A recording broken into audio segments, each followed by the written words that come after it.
இன்றைய நற்செய்தி புனித லூக்கா எழுதிய நற்செய்தி அதிகாரம் 3 இறை வார்த்தைகள் 15, 16 மற்றும் 21, 22.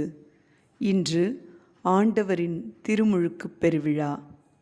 அக்காலத்தில் மக்கள் மீட்பரை எதிர்பார்த்து கொண்டிருந்தார்கள். ஒருவேளை யோவான் மெசியாவாக இருப்பாரோ என்று எல்லாரும் தங்களுக்குள் எண்ணிக்கொண்டிருந்தார்கள்.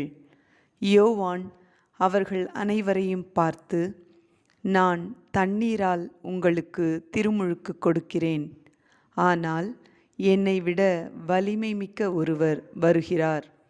அவருடைய மிதியடிவாரை அவிழ்க்கக்கூட எனக்கு தகுதியில்லை. அவர் தூய ஆவி என்னும் நெருப்பால் உங்களுக்கு திருமுழுக்கு கொடுப்பார்.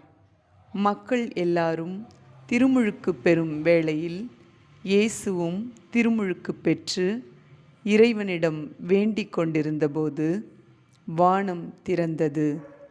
தூய ஆவி புறா வடிவில் தோன்றி அவர் மீது இறங்கியது. அப்பொழுது, என் அன்பார்ந்த மகன் நீயே, உன் பொருட்டு நான் பூரிப்படைகிறேன் என்று வானத்திலிருந்து ஒரு குரல் ஒலித்தது. இது ஆண்டவர் வழங்கும் அருள்வாக்கு. இறைவனுக்கு நன்றி.